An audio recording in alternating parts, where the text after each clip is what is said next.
Alright, hello. So this is going to be a guide on how to turn Reinas Sentai mix-up into effectively a 50-50 in your favor if you're Steve. It's not quite that simple, but that's pretty much what this does.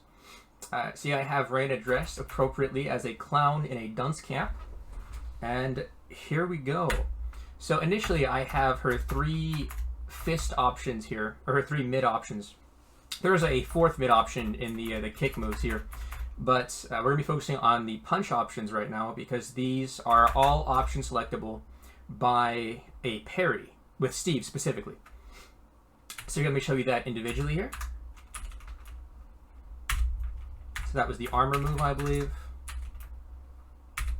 That was her fast non-armor punch, whatever that is.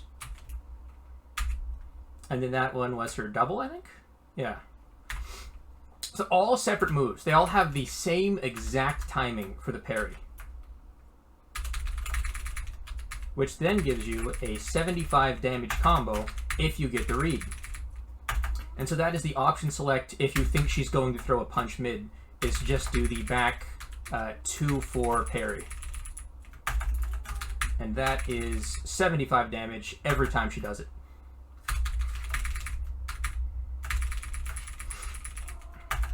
Okay.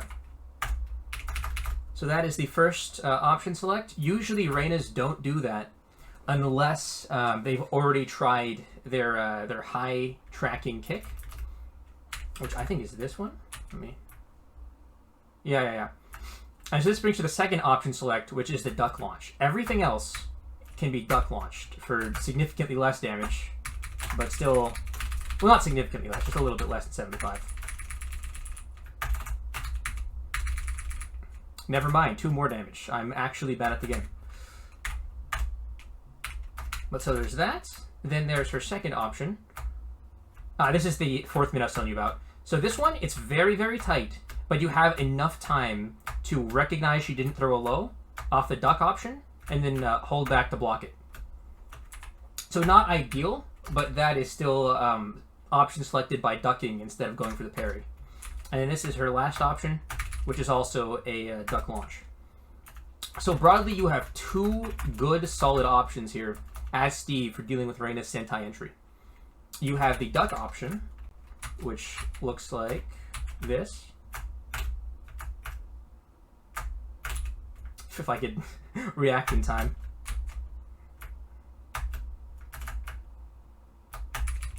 Boom. I'm a bit slow in my reactions, but you see how this would work. You always duck, and you always go for the launch punish. There we go. I landed all of them. And then you have the mid option, where she will always go for something that's a mid like that. And usually Reinas throw this out only after you've already ducked their high options, or her tracking high option. But some Reinas will throw it out initially just to check you from dodging the high option. And you also have the classic option against Reina, which is a bad solution, but still a solution, where she attacks you and then you just jab, and you see even there I traded. And this will beat, I think, everything except her high, which is why she likes to use that tracking high so much. Oh, and the armor, look at that. So what I would recommend is maybe try going for the jab check once or twice just to get her using the high, and then once she's using that high, you can go for the duck launch, and then usually after that they'll start mixing in the mids. But once you've shown them that you have a very, very solid solution, which is the duck launch or block, the parry launch, to do so much more damage to her than she's going to do to you, usually Reinas kind of calm down and they start actually playing Tekken instead of just pressing forward, forward 2. And that lets you win on occasion. So hopefully that helps you as a Steve player not die to this character, this creature here. Man, I hate Reina. Alright. Well, I hope that helped you. Have an excellent day.